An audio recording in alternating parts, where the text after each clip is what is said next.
Hello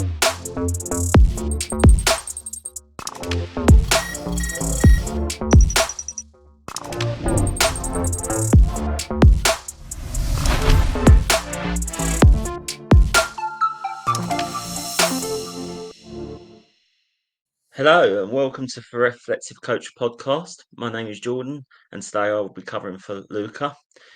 Today we are covering the education series and we've got a very special guest, Angela Harvey. How are you today, Angela? I am doing fantastic. I hope all is well in your world as well. Fantastic. Yeah, very well, thank you. So, did you have a good weekend? I did. It was a pretty busy weekend. I got to see a couple of friends and do a couple of things, but yes, it was. I always have a productive weekend for Oh, sure. excellent. Yes, So, today we'll be covering quite a few things. Mental health, very important topic. We'll be covering emotional maturity, success as well, and more about yourself as well, Angela. So, I look forward to learning more about you. absolutely. I'm looking forward to it too, so we can grow up the people. Grow up the Excellent. people. Yes. Yes, definitely. So, let's cover mental health to start with. What is your definition of mental health? It can very well be a broad definition. And what I think is important for everybody before I even give a definition is to know that however a person defines it, as long as it equals you being connected to yourself and you considering your mind, your body. I always mention your eyes and your dental because people tend to leave that out of health. And although those things are not mental, those things start in your mind as far as being able to care for them. In my head, mental health is keeping, no, creating, maintaining, and having the ability to maintain a stable sense of well-being with oneself, one's surroundings, one's mind, of course, and one's body. And again, even though we're speaking about mental health, they have to incorporate all of those things in order for them to create this homeostasis that need to happen because we're all encompassed in one. The health piece is what's been important because all of us have mental health, but whether that mental health is good mental health or whether it's what I call unmanaged mental health and unwell mental health, it varies. So everybody has mental health, but whether your mental health is healthy, in my mind, is what makes those differences. And healthy is different for different people as well. If someone is struggling with a mental illness, which is different than mental health, then having that mental illness managed can absolutely have them in a healthy place for mental health, if that makes sense. So I can Yes, it still does. have bipolar, but I can still be mentally healthy because I'm managing my bipolar. Those things are the things that absolutely people need to know because I think when people hear mental illness and mental health, they think if you have a mental illness that you can't be mentally healthy. And that's not the truth. I know you didn't ask all of No, that, but I just gave it to you. that Extra. that's very important. Yeah. It's Yeah. very important to know, though. I mean, what would you say are the um, red flags, if you like to call it that, for unmanaged mental health? Would you be able to explain a bit more on that, please? Absolutely. And this is going to take some people off guard. You consider stress, you consider your sleep, you consider your ability to be able to manage under pressure, you consider the trauma that you carry. Because if we're carrying trauma, and most of us are, that absolutely, if this is a whole pie, trauma probably takes up 50% of most of what we walk with every day. Because then you got triggers that can come, you got people that can say things that can take you to the edge, and if you're carrying that trauma, that keeps you closer to the edge. Most people that deal in that place don't know what the center looks like because they've Mm, always lived closer to the edge mentally. um, Having a place where you're unhappy, unsatisfied. So when people sit in jobs that are unhappy, that can affect your mental health.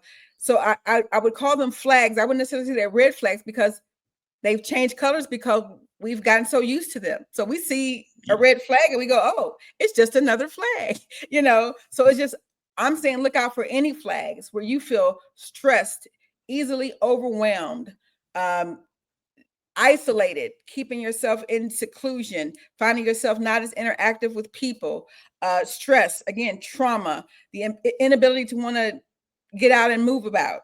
I mean, I know some people that sit on the couch all day. Your physical health absolutely can impact your mental health. And those are some things that you should start looking out for, especially if you're a mentally healthy person and you find yourself being a little bit more stressed, a little bit more depressed. And I want to be clear that being depressed can be very different than having depression, because you could not Yes. have depression and still be depressed. That can come with grief. It can come with trauma. It can come with the job. It can come with your relationship. It can come with a lot of different things. And many people think, well, no, I'm not depressed. What they're really saying is I don't have depression, but yeah, I can have a depressed mood, depressed feelings, depressed emotions. And that is, again, something that you want to look out for. And anything to me that's going to be a red flag is going to be something when you drastically go from one thing to another. That could be your body telling you, hey, we need to get checked out. Mentally, if you find yourself in a fog, forgetting things, again, your body telling you, hey, we need to go get checked out. Now, the challenge is going to be is that most people can see these things and push back. Who wants to go someplace where somebody's going to tell you that your mood swings equals bipolar, or that your depressed mood has now equaled depression? Because mental health has such a horrible stigma. Most people won't tend to it readily. I get a hangnail and I'm talking to my therapist like, hey, look, I got a hangnail. Like, Angie, you're still mentally healthy. Yeah. But there are other people who could literally have depression, a depressed mood, decrease their eating habits, stop going out, call off work, and will still not think, hey, something must be gone wrong. Not even wrong. I don't like the word. Something is the matter. That's what we'll say. Yes. Something is the matter, and I need to have that checked out. So there's many different things, but any drastic movement is absolutely cause for there to be, I'm not going to say alarm, but cause for there to be care. And that's what the great way to think about it. Your body is giving you opportunities to take care of yourself, opportunities to show yourself some love, opportunities to do what you need to do for yourself like you do for other people. And that's the way I consider it's an opportunity. And so you listen to your body. Absolutely. I think this is it. Is the brain's so volatile as well, isn't it? And Mhm. mental health as well can be very. Um, it's like a vicious circle. As you Oh, say, it knocks on one effect after the other. So, as you say, with sleeping, we take that for granted. If we have a pretty absolutely. pants night's sleep, say, it can affect us the next day. Right. Eating, you're spot on. It's very. I didn't realise until a lot of other bits and pieces that's gone on with my life how volatile the brain really is, Oh, and absolutely. how with trauma, for example, it can carry on for years and years and years. For decades and decades and decades. And here's a great place to insert, speaking about what a red flag can be. I definitely want to stress to everybody that being able to identify what you're feeling. So let's be clear that fine, okay, and good are not emotions. And you Yeah, can't manage what you can't identify. And I, as a person on the outside of your world, am not able to indicate anything or dictate anything by you saying, oh, I'm good. Oh, I'm fine. Oh, I'm okay. That means nothing. I keep emotional wheels close to me. Usually for other people, I keep them on my phone, because being able to identify what you're feeling gives you the ability to be able to manage what you're feeling. But if you can't identify it, you can't manage it. And you said something about eating, uh, and also eating the right things. Because yeah, I stop eating meat. If I had a bacon sandwich, I don't buy meat, but if I go out with somebody, I might eat that. I instantly can tell in my body there's a weight. My knees begin to hurt, and I just feel sluggish. It's just, and I'm not saying that people have to stop eating meat, but we have to be clear about what we're feeding our bodies, because this is yeah, the temple. It's the temple that carries our mind, which is the health that we need to drive the bus. Your mental health drives the bus. That's very true. I mean, with that respect, if people are feeling, it's pretty, I suppose, common sense in some ways, but it's self-explanatory in others. But if someone, say, in that situation was feeling overwhelmed and they felt that they didn't know where to turn, what to do, what steps would you encourage? What steps would you advise that person? The first thing I would say is congratulations if you're paying that much attention to your body that you know like something's not right, like something's up. So kudos to that. And here's a great place for you to figure out what it is that you can do for what you need. Sometimes you just need to be able to breathe. And I used to be the person, Jordan, that when people talked about inhale, exhale, and breathe, and I would roll my eyes like, oh, brother, here we go again with this crap. I was really that person. And then I got involved with Kundalini yoga and started to become connected to my breath and being able to know that different breaths mean certain things and they give you certain capabilities. So the first thing I'm going to say to you is be aware of what your body is telling you. Because if something's triggered with you, something is happening. So whether I carry stress in my shoulders. I don't carry it out of my mouth or with my behavior, but I will get a little thing going on right here, knowing your body in that way, being able to know what you need is going to be pivotal. So when you get to a place where you're not feeling good one way or the other, sometimes writing can help, a lot of times processing. And I want to be clear with people, a lot of people don't like to go to therapy. Some people can't afford to go to therapy. A lot of what we do as therapists is processing information. You can process information with a friend. That doesn't mean you're going to get advice from. That means being able to say things out loud and have some of those things come outside of your body, being able to talk through some things. That's what the bulk of therapy is, just that processing information. Sometimes we have the sickest thoughts in our head and we say them out loud and let somebody else catch them. Like, whoa, wait, is that what you're saying? Wait, hold on. Is that what you're doing? That's going to make a lot of sense. And the biggest thing is don't be afraid. Don't be scared. Don't feel embarrassed. To me, strength, it takes a lot of strength and makes you strong to be able to ask for help. Whether that's you processing with somebody else, processing with a therapist. I journal a lot. I know how to play music and calm myself all the way down. I know how to use my breath to be able to get me stable and keep me from cussing folks out because I would want to do that often. There's many things you can do. And so the first thing I'm going to say is to people, be clear about what does give you relief. Mm, If you're feeling a place and you're feeling mentally stuck, emotionally stuck, psychologically stuck, be clear about what gives you relief. That's another way to show yourself some love. What makes me go, ooh, ooh, whether it's talking to a friend. I have a dog. My dog is absolutely has been a life saver because I can just rub her or take her for a yeah, walk, which gets me out. So be clear about what it is that you need for that relief. What it, sometimes it's playing a video game. You know, sometimes it's getting away and leaving an atmosphere. And it doesn't have to be out the country. Most people think I need to go on vacation. A lot of us just need to go for a walk in the sun. You know, it doesn't need to be where you got to go get a ticket and a passport and all that. It could just be a walk in the sun. And that yeah, could be a vacation of sorts for your mind. It's always around paper and office and that type of thing. And so it can be something simple. And everybody can afford to be mentally healthy. Mental health does and being mentally healthy does not have to equal spending hundreds of thousands of dollars. YouTube's got videos with mantras and music and things to make you laugh and da da da. And that's a free app, a free website for anybody to go to. There's many different things that you can do that don't require money, don't require even leaving your home, yeah, that you can use to be able to help you transition from one mental space to another or to a better one. yeah, absolutely. And I think the biggest thing that I got from that was distraction. Distractions is Mm, such a powerful tool, it seems like, in the whole mist of life, if you like, because life can get very stressful, can't it? The hustle and bustle of everyday life. And absolutely. it's just ways of how to find, as you say, place that brings inner peace within yourself.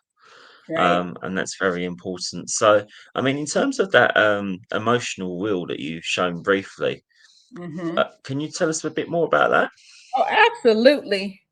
I have several different kinds of, and pretty much what this is, it starts with the basic four emotions, which are sad, mad, scared, joyful, powerful, and peaceful.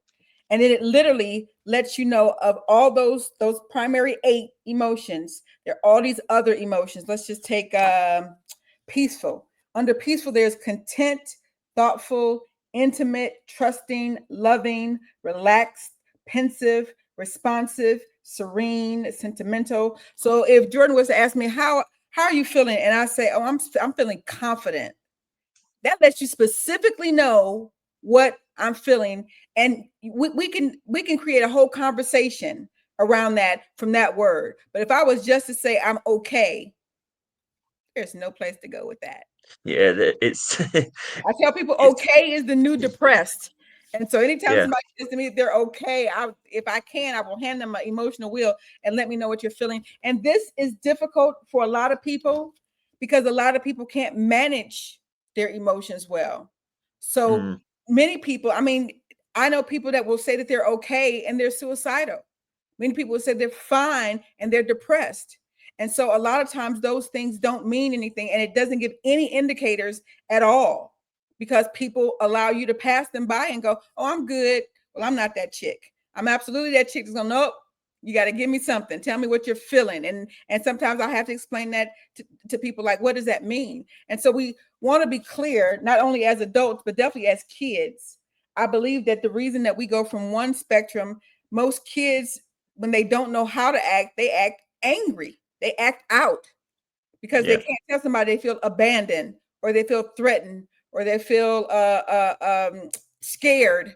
Those Mm, things equal something that people are able to tend to. But you just being angry is because you really and truly, especially as kids, don't know how to identify. And most of us were not raised with an emotional wheel, attached to our no. door to refrigerator. And if you came in the house and said you were good, okay, or fine, that meant that all was right with the world. And we all know, I don't care who you are and who I'm talking to right now, we all know that fine, okay, and good in most cases did not indicate what we were truly feeling or going through in that way. Mm, So it's an emotional wheel. And they have all different types of emotional wheels. Some of them look kind of quirky, some of them big, some of them got lots of little things on them, but all of them help you to identify what you're feeling. Because again, you cannot manage what you can't identify. And being able to identify what you feel gives you the ability and the strength and the will to be able to know what it takes to be able to manage that particular emotion. mm, Yeah. yes. It's very important. That's an interesting way because as you say, we're not brought up with expressing emotions quite freely. And I Right. think, as you say, with stigma, as well, that has to change really in the grand scheme of things.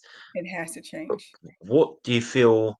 h- How do you, if you was putting that piece together of how it has to change, what would you do to enable that to stop the stigma, if that makes sense? Oh, well, here's what I believe with my whole heart, and that is shared stories save souls.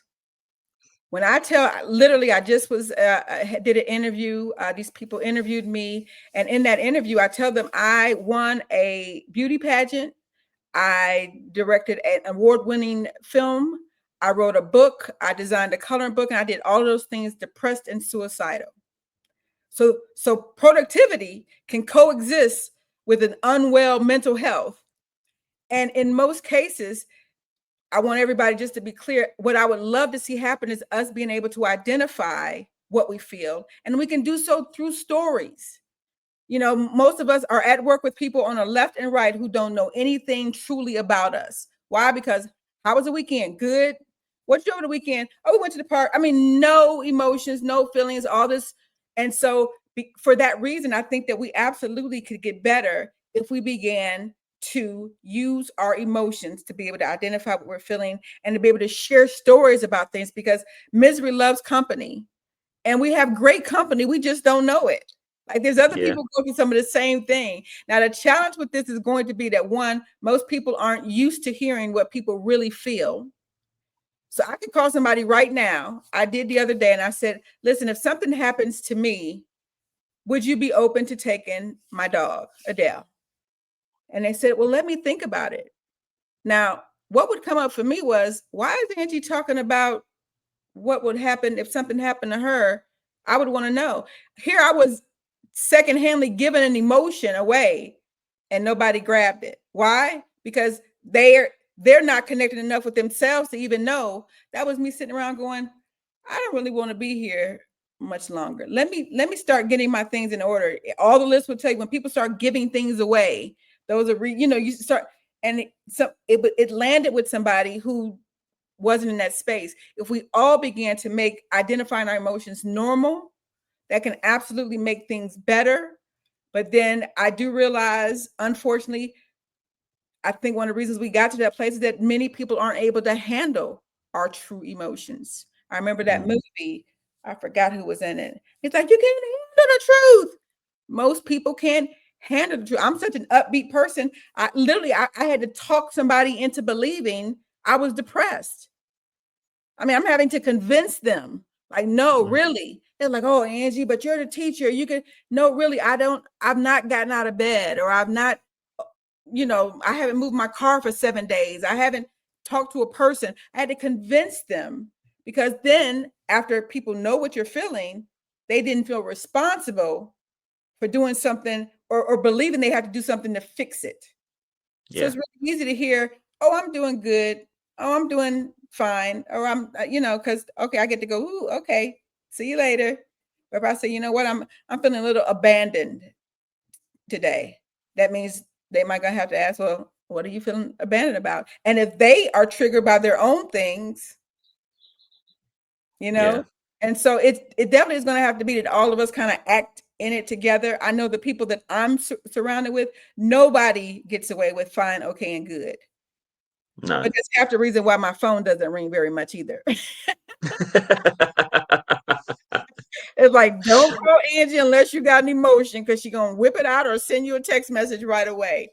So I think that's what's important, is for us to be able to identify what we're feeling. And even if you don't speak it out loud, for you to be able to know what it is that you're sitting in, so that you can know what brought it on, what it looks like, what it feels like, how you can beat it, how you can keep it from coming. We cannot give a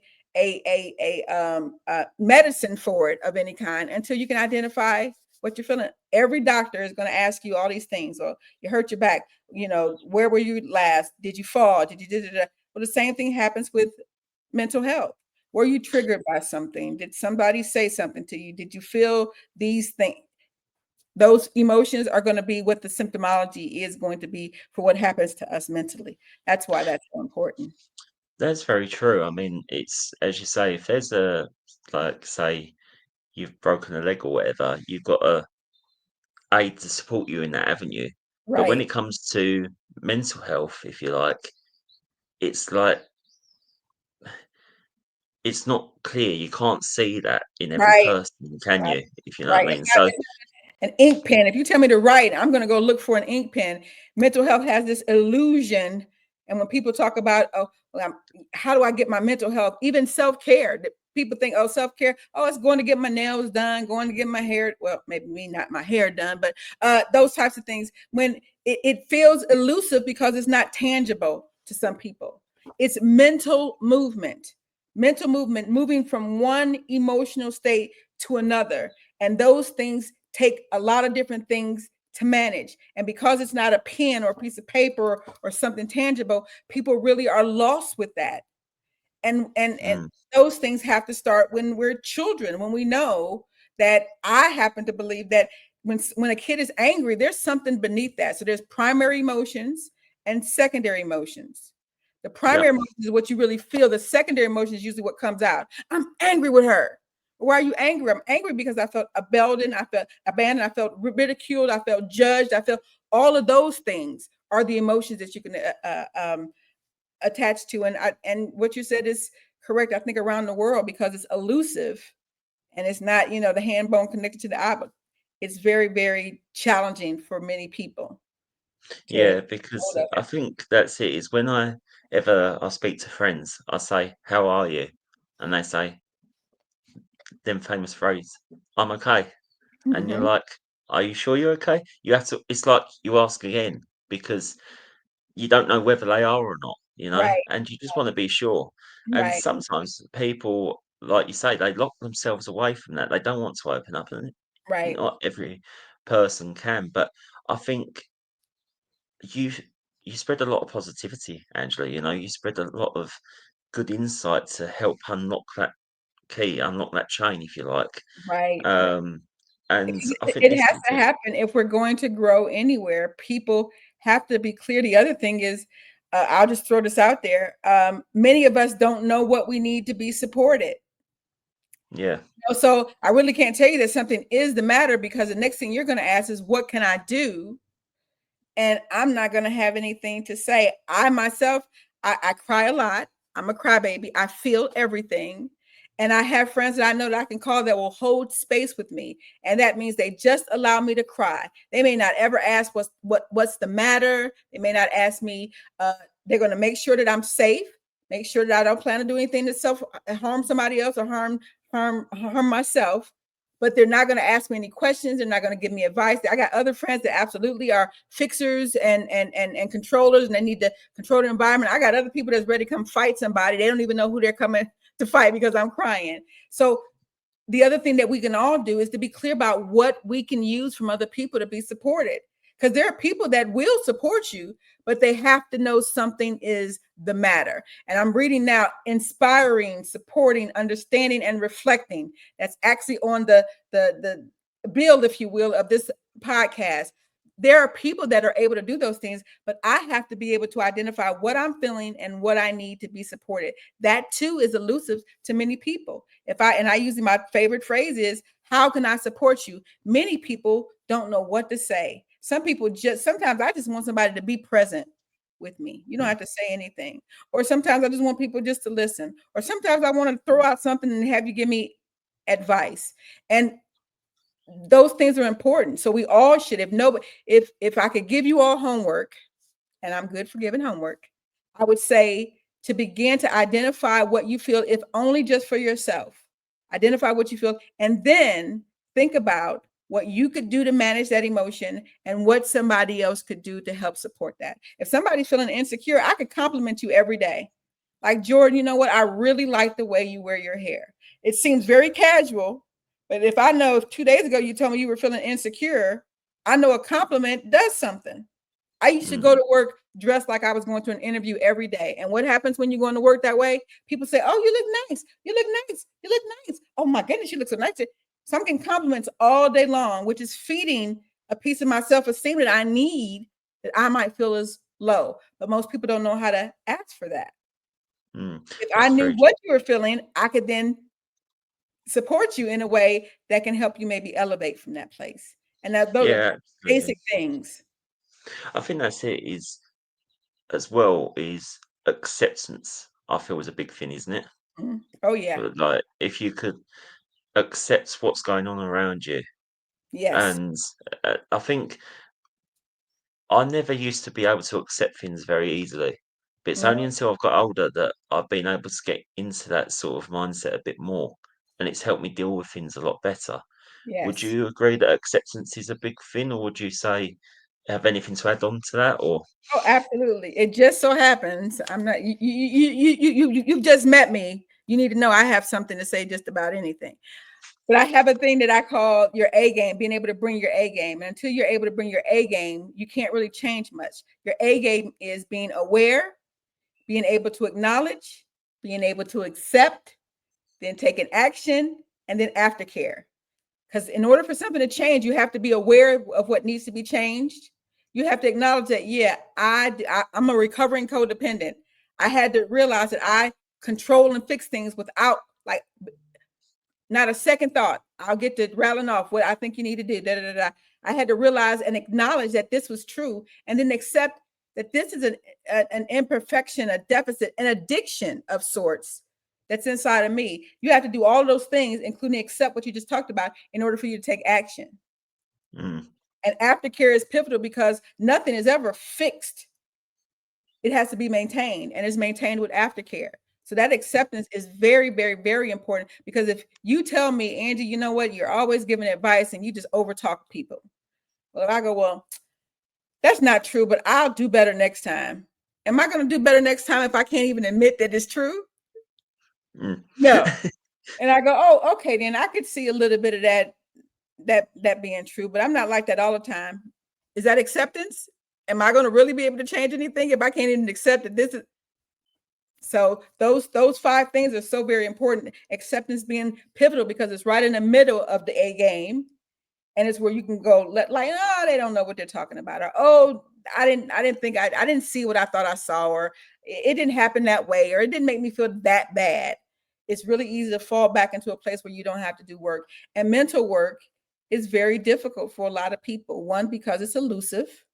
Two, people don't know what it is because, if somebody says you need to go to physical therapy, we're going to be on the wheel, drawing the wheel, they Yeah, teach you how to walk, lift the spoon. You say mental therapy, and I'm like, well, what is that? And so people can be lost with that. And it can be very difficult to change things that are involving our mental health. yeah, absolutely. I think this is it. Is it's with acceptance. I think this is what I realised maybe last few years is that I always used to push and always wanted to strive for perfection. Mhm. Um, but then I've sort of accepted and realised nothing's going to be 100% perfect, if you know what I mean. So there's going to be along the way. There's going to be little bumps in the road. There's going to be hardships, adversity, whatever. Right. But that's how I've coped on a mental front. Is I realise everything can't be perfect now. Absolutely. That's very true. You brought up something pivotal, and I think it's a good time to interject this, and that is when we are responsible and we control and manage our mental health, different than mental illness. Those things can be managed because those things exist. But our mental health, you think about it, most of what we think, feel, and believe that regards our mental health comes from us. Mm, I will tell myself a horror story. Stephen King has nothing on me. I can tell a horror story like nobody's business that will corrupt me, that will disrupt my life, that will have me in my closet in a fetal position. And I told myself the story. So that's another piece that makes mental health so challenging for people, is because we're responsible for usually what we're hearing, thinking, and feeling because we've said it to ourselves. Somebody said good morning, but what I heard was you're no good. And you don't say it to anybody else, but you say it to myself. Or we have these tapes that have been recorded by other people, by our parents, by school systems, by society. And we play those tapes and nobody else hears them, but we hear them. mm, So that means we have to be responsible. So you're making me responsible for what I think, what I feel, and what I believe. That's responsible for my mental health. And that's a lot of responsibility. And guess what? It gets to be overwhelming. So I do the things that are tactile that I have to do, things that I have to move at that people have to see. I don't ever have to move this because nobody sees that I'm not moving, yeah, I you think know? that's very important, and I think this is it as well. Is doctors, whoever, can give you a pill or tablet, say, "Here you go, it might fix it," but it's really your actions that can Absolutely. help Absolutely. transform it. You can either fix it or not. And you're responsible for that. That's the biggest challenge with mental health. Nobody can do it for you, because Lord believe if I could, I would have handed it out to everybody I know and love, like, here's some mental health, here's some mental health. And that's one of the reasons why I will talk to just about anybody, any place, because I never know when the medicine that comes out of my mouth will be helpful to somebody else. And I also live a life of example. So I talk about my depression. I talk about my suicide attempts. I talk about my depressed mood. I talk about my insecurities. I talk about my not feeling enough. I have a little sign here and it says, you are not being overlooked, abandoned, left, or forgotten, or rejected. I feel all of those things on a weekly basis. And I'm Angela Harvey, the filmmaker, the author, the all of those things. Titles don't make a difference. Mm, Mental health and mental illness and depression and all of those things, they do not discriminate. They are DEI all day long. They are yeah, not discriminating against anything and anybody, and it can happen to anybody. And I'm responsible. Nobody can move me mentally but me. Me and mm, whatever higher power I have or they have. But even then, you have to say it out loud. I need this. I need your help with this. It's a self. Oh my goodness, I'm like, this is an aha for me. It's a self. It's a. You have to sustain it yourself. Mm. You have to initiate it. You have to identify it. You have to create it. You have to maintain it. You have to nurture it all yourself. And for many people, that's more work. Yeah. It's more work, but it's worth it because I tell you that your mental health drives the bus, and the wheels on the bus don't go round and around if your mental health is not sound. There's people I know with hundreds of thousands of dollars in the banks. I know people that are millionaires and their mental health is shot. They don't leave the house, but they go Yeah. buy a whole bunch of stuff, but never go and seek anything that's going to tell them anything about themselves to get themselves working because that work seems like too much because you have to pull all Mm. that trauma and stuff out, and it can be a lot. I just want to give people the okay to feel like this is too much. It's okay to Yeah. feel that it's too much, but I want you to know it's not okay for many different reasons, including your own well-being, for it to be so much that you choose not to do it. Yeah. I think this is it, is there's a lot of other factors. Um, though this is going down a deep road, I going back in 2018 was diagnosed with cancer. Mm, And I'm in formal remission from it now, thankfully. But thankfully, yes. in space of 6 months, then my mother had to have open heart surgery as well. So Mm, it was a very traumatic time. And that is the first time that I really experienced proper mental health yeah, problems, like, right, because everything, it was getting to that stage of, as you said earlier, feeling overwhelmed, feeling on right. edge all the time. And I learnt a lot about myself during that time. Yes. And there was one time that I felt, yeah, in a real bad place, Mhm, but and it got to that stage, and I had to sort of pull out from that mhm. feeling at the time, um, of I can't do this. I've Yeah, got my family here. I've got friends. I've yeah, got my work colleagues. You right, know, all them other factors were pulling me away from doing something reckless, if you like. right. You know, but it was the Well, first Jordan, time let's that I do really, this right now so that we can lead by example. I hear you avoiding saying something that needs to be said out loud because people do just that. You said you reckless. What's yeah, reckless? What does reckless mean? doing something stupid. Yeah. Yeah, Something stupid. What does something stupid mean? yeah, suicide attempt or Right. yeah, And it's important that we say these things out loud because we need to get used to hearing it so we can get used to tending to it. And if you just mm, say, I'm going to do something stupid, my famous line would be, I no longer want to be here. And it took somebody saying, Angie, what does that mean? Because they didn't know, and mm, so we have to get used to being able to, those are emotions that come from that. And you were feeling overwhelmed. You were feeling responsible. You were feeling like, okay, this is too much. All of those things that led you to that place. In order for me to get you back, to do what I can to be able to get you back, you have to be able to say that thing. And mm, it not, we can't talk about mental health, Jordan, and not be able to let people know. They have to be able to say what is real, what they're thinking, what they're feeling, the things that they thought they were going to do. Yeah, literally, I'd use the word suicide once so people get used to hearing it. And if you get used to hearing it while I'm still talking about it, that's a good thing because that means I'm still here. You're still yeah, here. We can say it. That's something we thought about because then we can talk about how we grew from that place. But you have to be able to say it. Something stupid. We have to get clearer so that we can get better. That it was a goes back to pretty that man. emotional Even playing that. reward, doesn't it? Yeah. um, so, if you don't mind me asking, how did your personal experiences shape your approach towards your mental health, and what was the Mm, biggest challenges that you had to face yourself? it was, and I didn't. I told you that earlier that I'm a recovering codependent. I didn't know that I was a codependent until I was in my 50s. Um, and then when I joined a 12-step group, it makes you look back. And I look back over all the things that the extreme people pleasing I did to avoid things. Because at certain point in my life, I would have told you that I'd never been taken advantage of, that I've never been this, I've never been that. That's because I was people pleasing. And of course, as long as I'm giving, people are taking. So I don't feel taken advantage of or threatened or abused anything, because I allowed that to happen because I wanted people to be happy. Making other people happy is what made me happy. And it Yeah. wasn't until I realized that literally I'm 50 now, I just turned 59 years old, and I'm just now defining for myself what love is. And I've been in multiple relationships, but I only ever sought to love somebody else.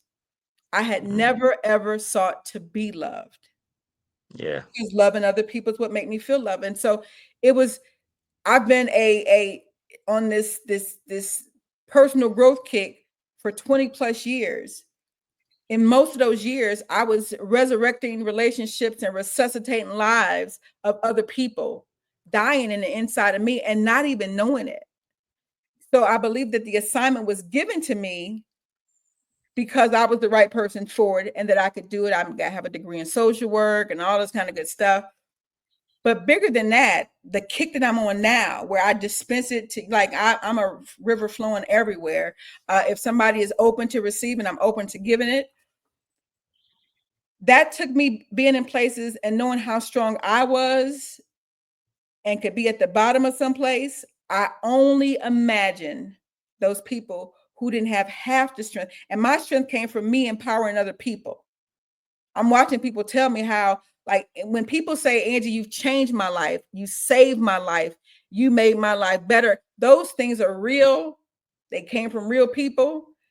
Me feeling that and knowing that helped me to understand that those people came for help. For every one of them, it's 200,000 other people that I won't ever see or never would ask for help.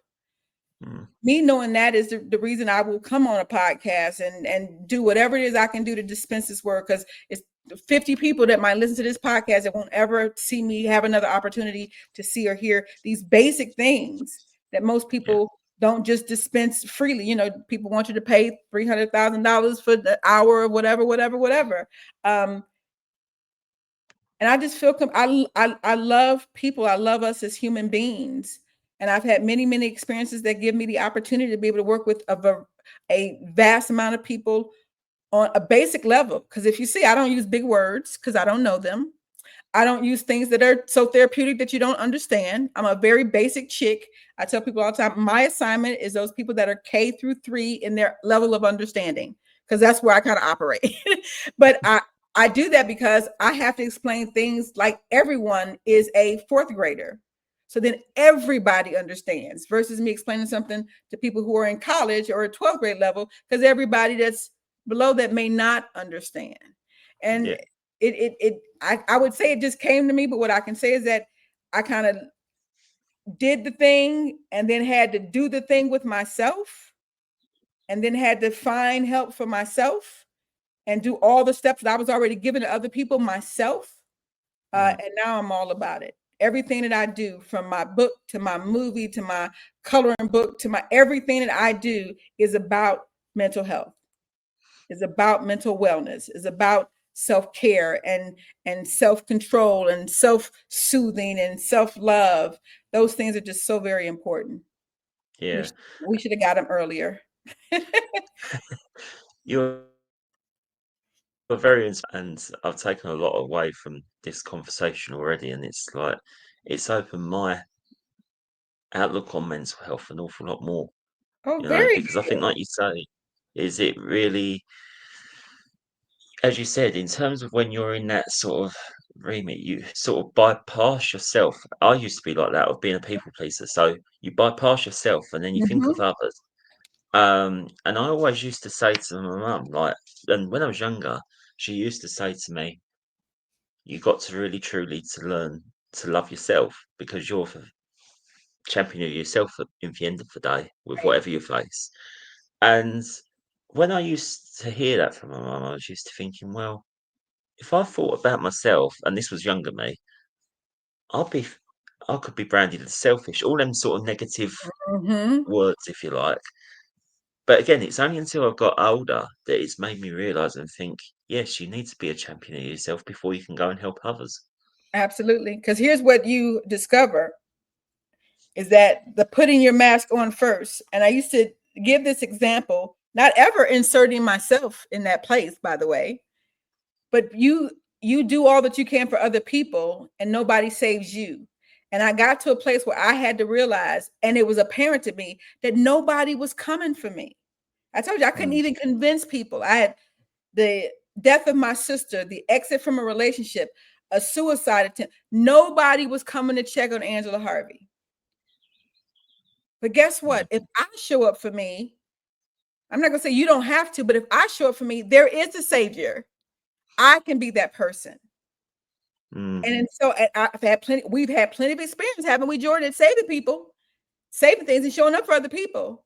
And me being able to do it for myself. So I finally know what unconditional love looks like because I can give it to myself.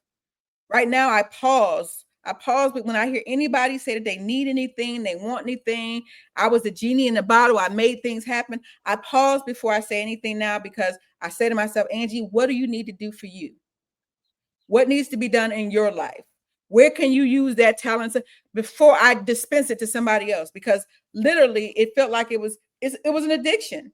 The minute Jordan said, "Well, I really could use some help with my mother," oh, I'll come over next Thursday. And I'm going to follow up on my word. I'm going to do what I say I'm going to do. But that means that my life is going to be in chaos because I'm going to have to rearrange 17 things to do that when saying no was never an option for me before. Oh, these mm, days I have boundaries. I know how to say no. I know how to count to 10 and take care of me first. I know how not to even imply that I can be of assistance, but I may be able to help you find assistance. I only ask, how can I support you when I know I have a way to be able to do that? And I only offer up what I have. I no longer will say, I used to say, well, if you need help with your rent, now I'm going to go borrow money from 4 people to help you pay your rent. It sounds mm. ridiculous, but I would do things like that. Yeah. I don't talk myself into any, if I can't cash a check, I don't write it. Mm. You know, nobody's coming Very, for us, Jordan. We got to do it ourselves. We got to do it ourselves. absolutely. But it's a freedom. It's a freedom when you get there, and you will get there. When you get there, it is a freedom that will allow you to do so much more than you've ever done. I Yeah. never knew taking care of myself would give me the ability to do so much more. I kept thinking it was going to be confining to me. It was going to stifle me. It was going to make me weak. It was going to make me all of those things. And that's not at all true. Mm. I think that's it. Again, very wise words, and again, a lot that I'll be reflecting on tonight for sure with what you just told me. I Mhm. always used to feel as well with the when I was saying about being feeling selfish, or if I was thinking about myself or whatever, I always used to think with the word, I'm not in that stage now. Again, I get accepted and moved on from it. Right. But I used to with the word, yeah, no. I always used to get really offended by the word no, Mhm. if you know what I mean. But it's what, 2 letters, and you can say it. It's not like it's a crime or anything.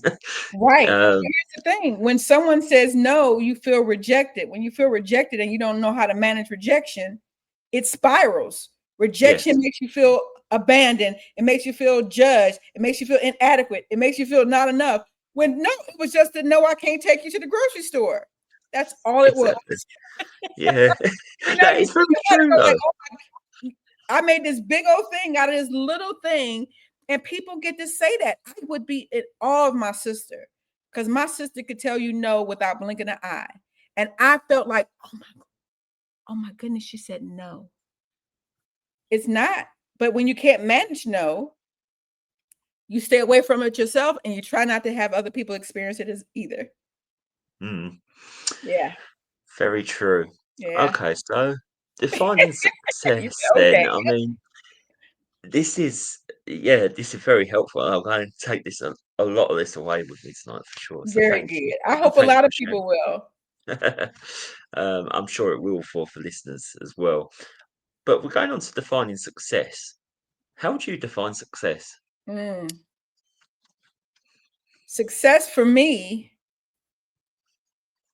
is being able to create, maintain, and nurture a place where I am physically, emotionally, psychologically, financially healthy.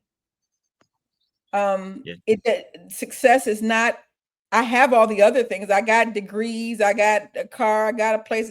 Success to me is going to be what I carry with me.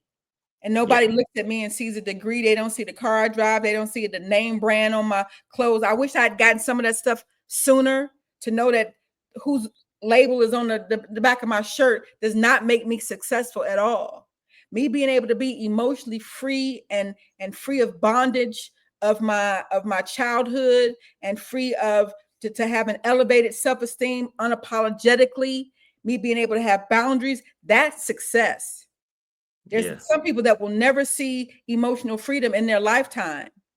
For me to be able to arrive here before I leave here, to me, it's successful. And I don't have a whole lot of money in the bank. I mean, literally, I'm counting on some money to be able to pay my rent next month. Those things are really, really, but me being able to have a book that somebody can pick up and save a life. It was me repurposing my pain. That's success. Not that I get a lot of money from writing the book, but that I've written a book that people can pick up and grow from no matter what. That's successful to me. People get to define what that looks like for themselves, but they have to be strong enough mentally to use their definition instead of the definition somebody else gave them. Mm. Yeah. That takes your what? Your mental health. Mm. Yeah. Cool. I'm finding this very therapeutic. That's very good. That's very, and really and truly, I'm this was purpose for a reason. But also one of the reasons that I connected with Luca, and which is like, okay, he's like, oh my goodness, I can feel your vibe. And that was just words through email. I come across this way all the time, and I stutter, believe it or not. I stutter, and when I'm flowing with words that can help people, it flows in that way. And there's nothing I can do to stop it. It's what's supposed to happen. And so again, this is destiny. That's what was supposed to happen. And I'm hopeful that it helps a lot of people because it's needed. And I want everybody to be well. I want everybody to be successful. I want everybody to be mentally healthy. And I want us to be able to do what we can for ourselves. Absolutely.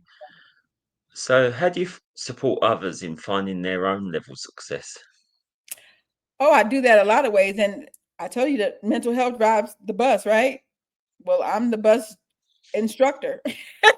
You know, really and truly, I'm teaching people like how to get in the seat and drive this bus so that your wheels go round and around. And I do that through a variety of ways. I am a therapist. I do podcasts and try to spread the word in that way. I do trainings, personal growth trainings in corporate and with individuals and couples.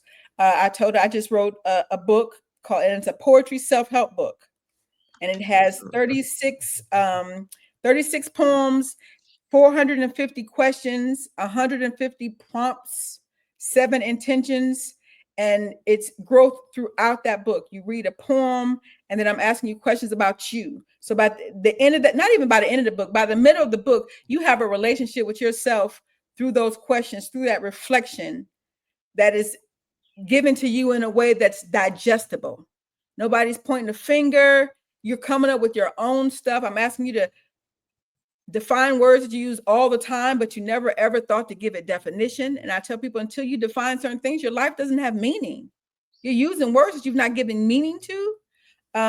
So anything that I can do, that I'm commanded to do, is for that reason, is to make people successful. It's the first time I think anybody's ever asked me that question. Therefore, I've not ever responded in that way. But that's what success is for me, because I can do anything with that level of success.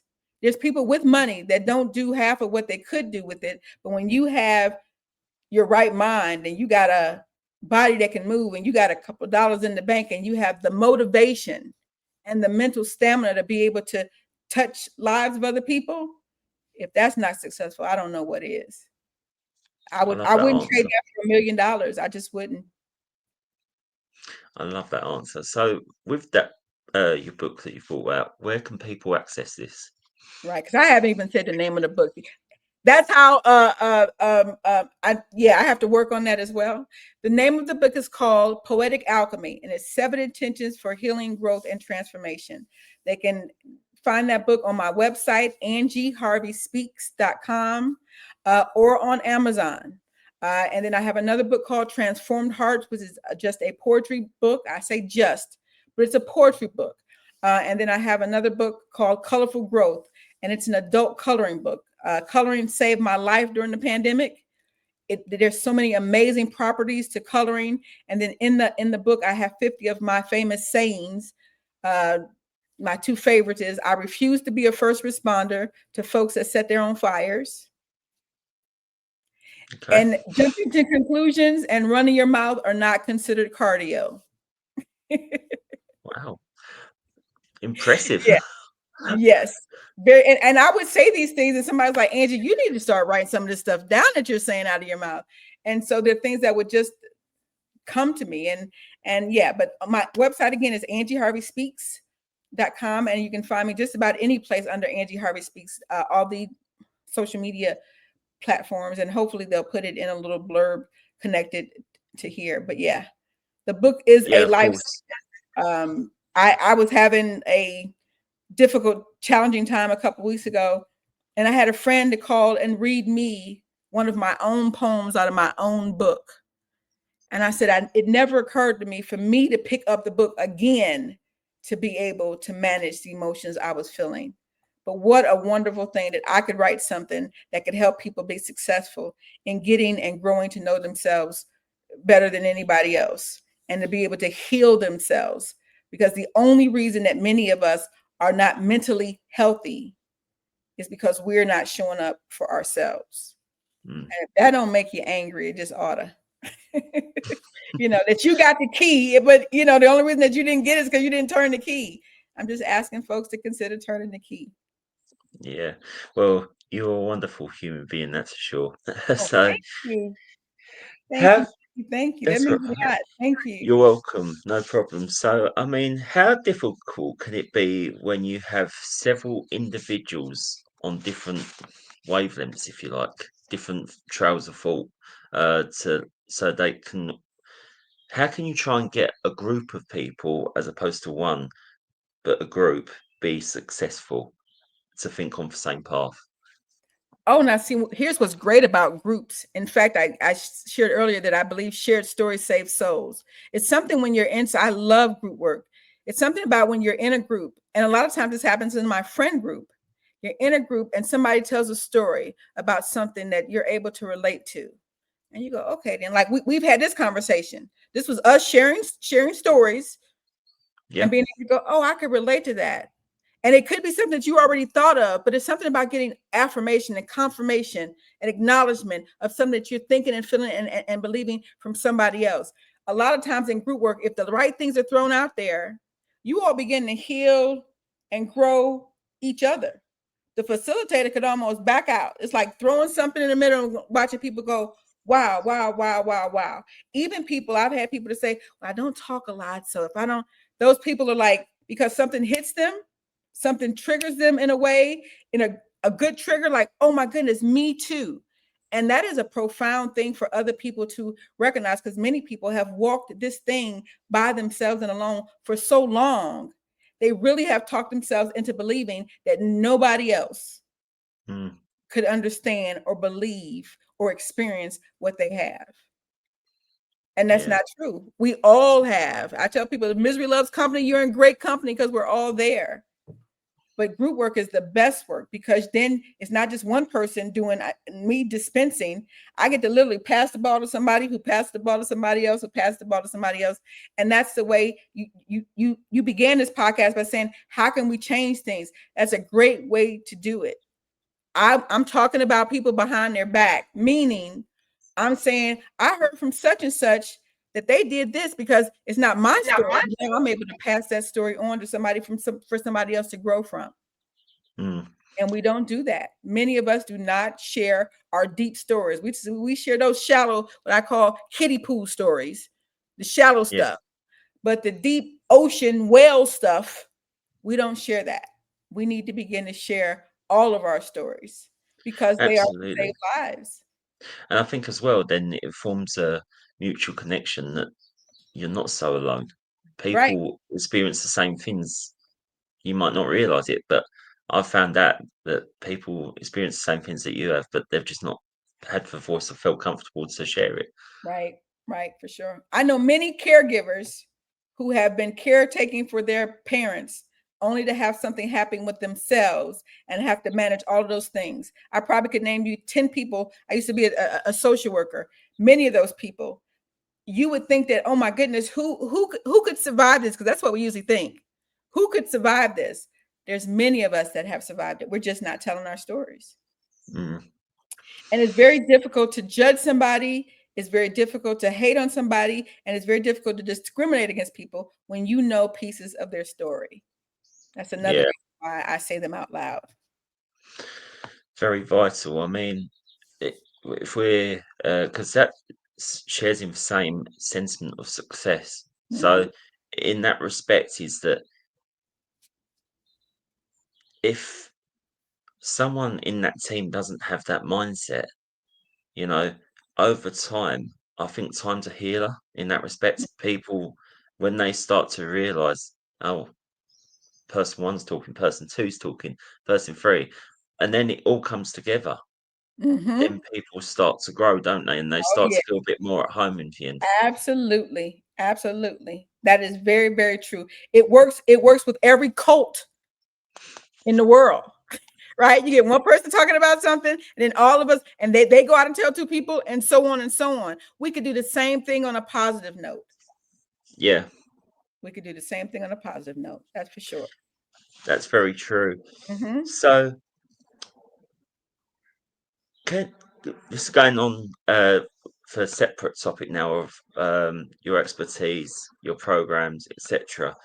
So, can you share the story behind your documentary for Black Rainbow Love? What impacts did you hope to create? Well, I woke up one day and one night, and there was a program on, and I said, "Where are our stories?" And it was very clear put to me that you tell them. And so I created Black Rainbow Love, not ever having a desire to be a filmmaker. That was never on my radar at all. But I knew that our stories needed to be told. And so I, reached out to my network, and I was able to get 50 plus people. I ended up interviewing 28 of those people in 17 different interviews. And the whole purpose of Black Rainbow Love was to share our stories, the stories of Black LGBTQ folks, to share our stories. And then also, I give actually out of my mouth. I didn't want to be in it, but my cinematographer talked me into to doing that.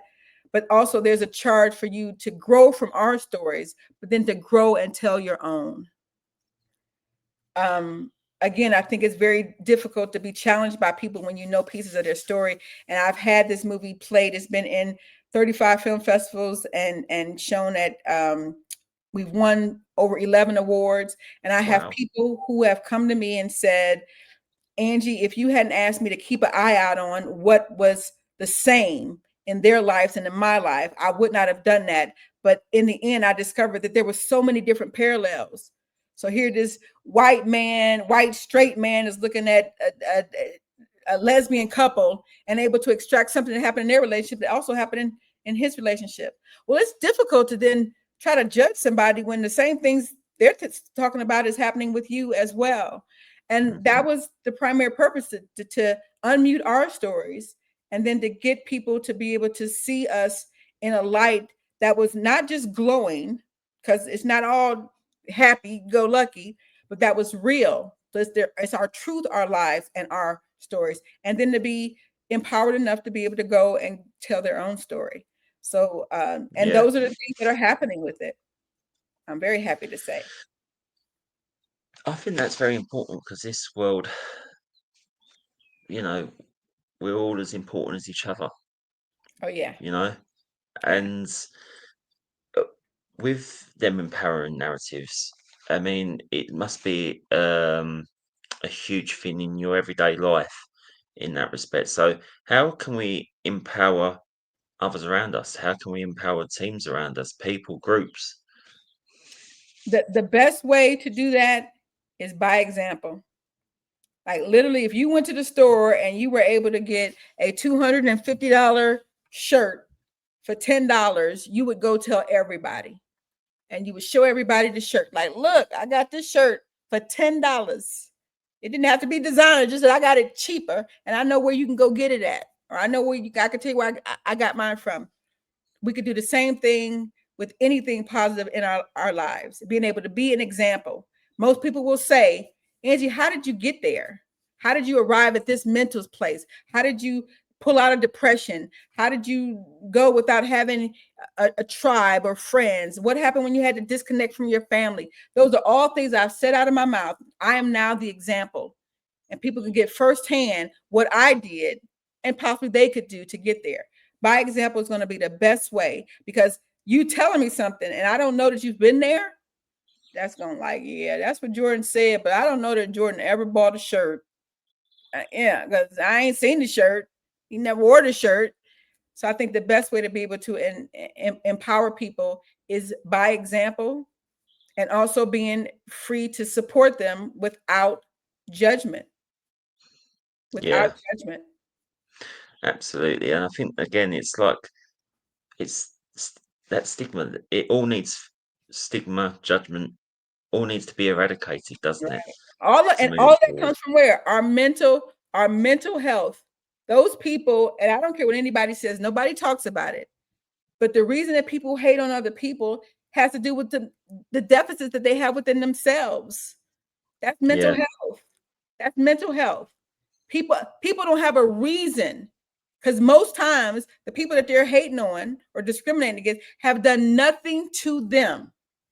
Mm, It's about what they're thinking in the insides of them, their mental health, the things they're telling themselves, the things, those types of things, and being unable to move some of that clutter out of your head that people find themselves in spaces doing things and saying things that are just unhuman like. I mean, things that we shouldn't be doing to one another for sure. absolutely. Yeah. I mean, uh, myself, I do soccer coaching. Like Luke does some soccer coaching as well. Mhm. We can see opportunities and experiences, and we see positivity. We see euphoria. Yeah, we see Mhm. togetherness. We see a purpose. But then we also see conflict in Mhm. the environment. So how can we manage conflict? Because again, that can be quite a challenging task when you've got a lot of people around you Right. giving different thoughts and feelings. Right. Well, here's the thing, and again, this goes back to mental health and self-care. Conflict happens when you feel more strongly about what people are going to say, think, and believe about you than you do yourself. Mm, So if all of my family is wanting to, um, uh, not invite my uncle to the picnic, but I want to invite my uncle to the picnic, the conflict is going to come when I go, okay, then, but what are they going to think if I invite him? What are they going to do if I invite him? How are they going to treat me if I invite him? All of those things. Well, if I got some self-care going on, I got some mental health, and I feel sustained enough, I can manage my emotions. Whatever they bring will be nothing for me because I can manage it. mm, And most people are not. Most of us are dependent on somebody liking us, being nice to us. We want to have friends, we want to have people to be around, and but we don't realize that it comes with a price when we find ourselves conflicted about something that's right and wrong. I mean, there's things that are basic. Those are not things that we should be conflicted about. Now, if the uncle's gonna come and bring a gun and 12 other people that we can't feed, that's a whole nother thing. But the conflict shouldn't be that I'm afraid to say something or to express the or offer the invite because of what somebody else is going to think, feel, or believe. But mm. that takes strength. That strength comes from where you being able to be self-sustaining and self-soothing and practice self-care and self-love and be self-sufficient, you know, to know that if whatever these people think and feel are not going to disrupt my mental health. I think again it comes down to emotional intelligence, doesn't it, really? And Yes. in Yes, everything yes, like that. yes. And being able to identify your emotions is intelligent. Being able to be able to express those emotions and being able to manage this. Those three things to me equal emotional intelligence. Being able to know what you're thinking and feeling, being able to verbalize it, and being able to maintain it. Those things are so very important. And but if you think about that, you think about half the people you know, most of those people don't fall in that range. Mm, Being emotionally intelligent isn't just being intelligent about emotions. It's really and truly being able to know them, identify them, and maintain them. And that last one is a doozy for a lot of people. If I am able to identify them, oh my goodness, I don't know if I can maintain them. That can be very challenging. Many people never get there. Unfortunately, yeah. get there. So what do you mean by the term allyship basics? If I said that right. Say again. Allyship basics? I'm not understanding what you said. No, don't worry. That's something that I was asked. Don't worry, I'm not saying it right, I don't think. Okay, spell it for me. No, I want to get it. I'm nosy now. Um, what do you mean by the term allyship basics? Ally, so ALLYSHIP and then basics. So allyship. Allyships, not allyships. Allyship. Right. Allyships. Okay. Sorry. See, I wanted to get it. I wanted to get it. So an ally is someone who isn't a thing but advocates and supports and protects a thing. So say that I'm not a dog lover, but I'm an ally of all people that own dogs. So that means that if you begin to talk about dogs, I'm not necessarily going to stop you from talking about dogs, but I'm going to ask you why you feel that way about dogs. And then I'm going to share a story about this wonderful dog I had. So allyship takes strength because many times you're going up against people who are absolutely dead set on all dogs should be out of here. I don't Right. like dogs. A dog bit me, whatever that is. So it takes a strong person to be an ally. It also takes a very secure person because most Yep. allies are coming from a place of being the oppressor, or part of the oppressor group, or the people that conflict.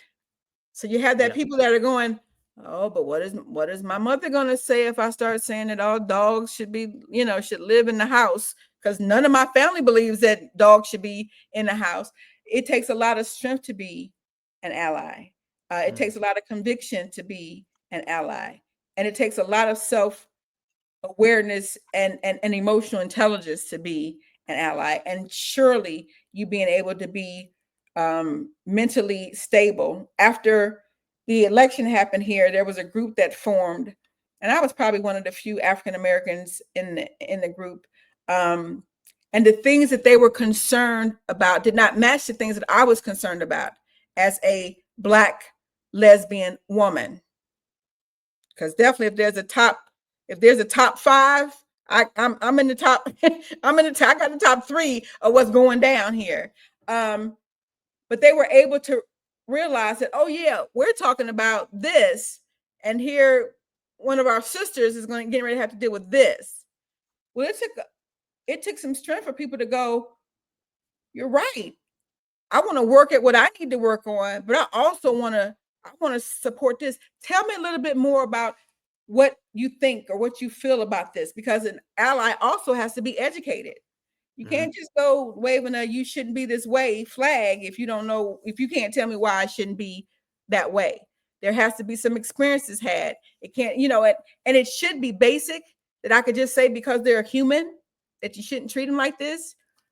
Unfortunately, it's not the way people get over that. You're able to say it, because there are truly people that believe that there's a hierarchy of humans, and there are people that are on the lower end of that hierarchy, and those people, for whatever reason, shouldn't get equal, shouldn't be seen or heard, and shouldn't get aid or promotions or whatever. And sometimes it's worth the conversation. Sometimes it's not. So they have to also know when the ebb and when the flow, and if that's possible. Yeah, and that's quite a term that I never thought about. But again, it's given me a different perspective on things, and I'm glad you knew what I meant then. Yes, because guess what I understand is that it would have been easy for us to say we didn't understand one another. But you see, that's why I was like, no, let's keep going here. If you can spell it, I can get it. We can get it. And that it's so reflective of how we do things that are difficult or challenged, or the emotions. You think about the emotions you felt in that moment, Jordan. You felt like, Yeah. okay, maybe I'm not saying it right. Oh, I don't want to make, I don't want to seem like, I don't know things, or I don't want this to come across this way. I don't want this to come across this way. You felt all those emotions, and being able to manage that, it was easier just to say, oh, just forget it. And that's Very what true. we do. Right. That's literally what we do in life. Like, oh, this is too much. Just forget this. And what usually gets put to the side is our mental health. Oh, just forget Mm. that. Just forget that. Just forget that. I believe if Well, we could walk without taking care of our physical health, we would probably not go to the doctor. If we could work and not take care of our eyesight, we would probably not go get eyeglasses. I mean, literally would put it off because it can be overwhelming. When, mm, if you think about it, it took us how long to fix that challenge? 2 not seconds. yeah, not very long at all, did it? 2 seconds. Can you spell it for me? You spelled it. Let's go. That was it. But Mm. all the things that you played out in your head, it probably felt like 600 minutes. And so just knowing that it comes to Yeah. an end, I think that way anytime I get into a depressed mood, or I have these obsessive thoughts that don't serve me well. But the thing that I have to know is I know it will end. Because the other thing that will take us over the top is if we think this is not ever going to end, even if it comes every day consistently for 7 days, I know there's an end to it, and I could just seek for that end versus playing out that horror story that this is going to forever be, because that takes us to hopeless, and hopeless is Yeah. what takes us out. Very important things that you've raised there, and very important values to carry across as well. So, what is inclusive leadership? Mm, that's a great question. In my head, especially given the things that are happening now, inclusive leadership is simply going to look like you being open. And open, my favorite definition of open is to be exposed and vulnerable to attack or question. Inclusive leadership is going to look like you being open to talking about and coming up with ways to be inclusive, especially in an environment when it's being told and instructed and mandated that you no longer have to be and that you no longer should be. Inclusive is going to be you being open enough to hearing out what is going to best serve your employees, your customers, your stakeholders, your leadership, because many times that's going to equal you having to have some form of equality and diversity in place. Inclusive is going to be just that. If you cannot be exclusive and be an inclusive leader. You just can't. I want to So, share with you that on the video that I'm seeing, you're actually paused or frozen. yeah, can you see me now? Nope, it's still frozen. And I wanted to say that so just in case you needed to alter something on your end. I didn't want to. Let's have a look. Is that better? Nope, you're still frozen. You're still cute, Hmm. but you're still frozen. To the head, to the side. You look like you're listening to me though. It got better for sure. Hopefully that's better. No, it's not, but it doesn't. I mean, it's as long as they can hear you and they can see us. I mean, I'm not sure whether it's displayed the whole thing or whether it's just audio, but either way, they'll be there. I can hear you fine.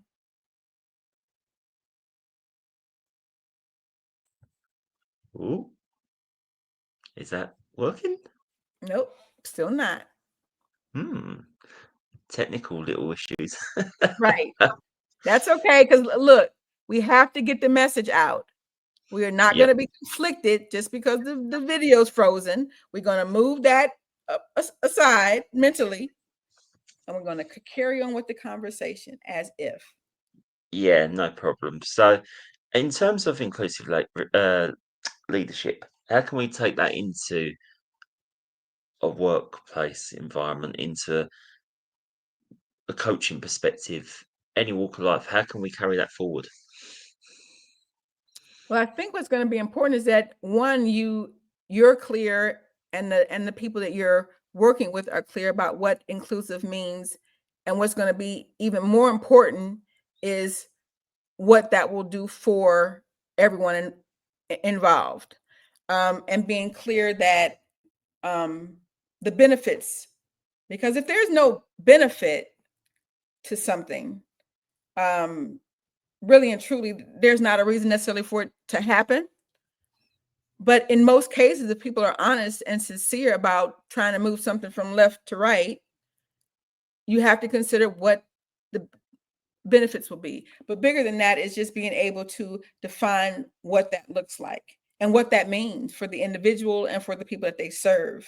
Um, I think that anytime you go into a coaching um, relationship with somebody, you don't just use your goals or your objectives or your outcomes. You include those people who you're working with to find out what they would want to have happen, what it looks like for them. Because you would be surprised at how many people have different versions of that. A woman is going to say something different than what a man would say. A Chinese man is going to say something different than a Hispanic woman. So it's important then to be able to get all of that in. But again, and being able to if you could, if that works, if it could happen, to come up with an inclusive definition of what that looks like. Because when you give people a buy-in, especially with change, if you give me a voice in that change, I am more apt to buy into that. Versus you going someplace and figuring out a plan and coming back and bringing it to me and say, this is what we're doing. If you've ever been at any job, I don't care whether it's even the break room, oh, from now on, we're going to use this break room. You go, what?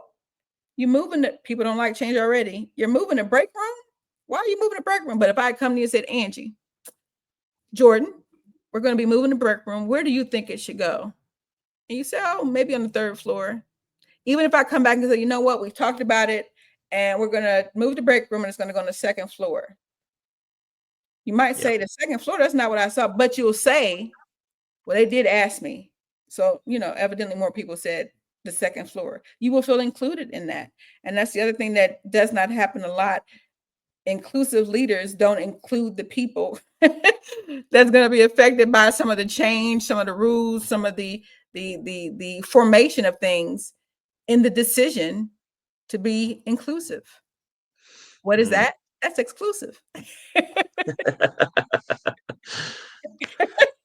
And people don't think about that.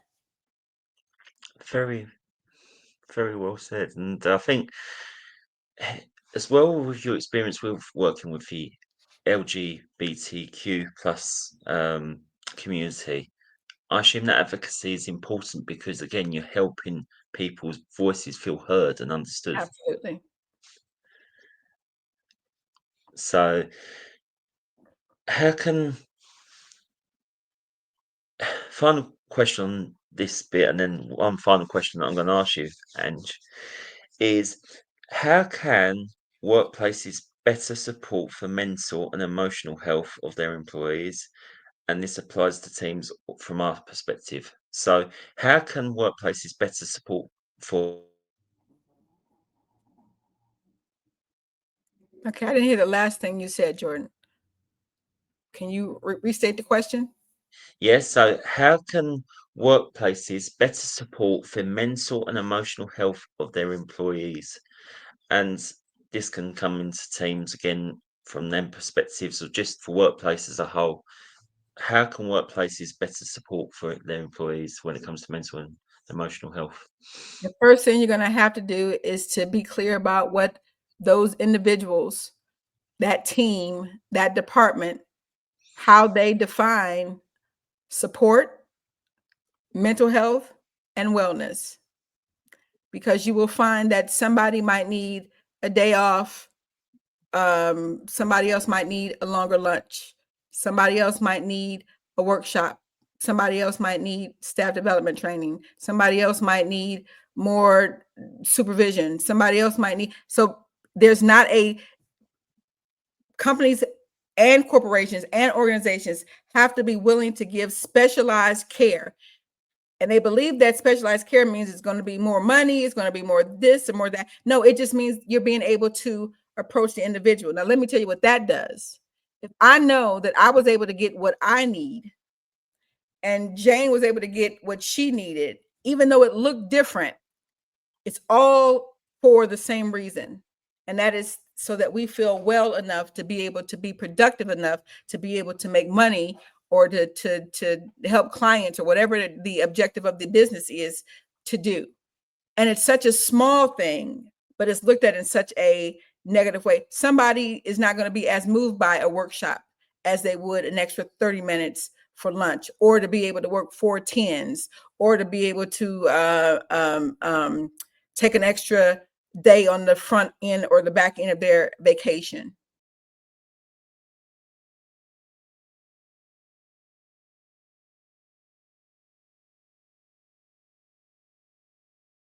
But yeah, we try to be that group that can help be there for the players as a three, because I think you mentioned earlier, you want to have different characters in the changing room. You want to have different personalities. You don't want the same kind of people, because you're not going to be able to move forward. If you've got 10 people and they all agree the same things, you're going to get to a point in time where actually you're going to become unstuck. You need that one person to actually be like, nah, I don't agree with that. Or actually, we should try this. And I think that's why the huddle works, is we're all quite different as human beings. And I think you need 3 different people in there, because some players will naturally gravitate towards me and my personality, but equally some might go to the other 2, and that's absolutely fine.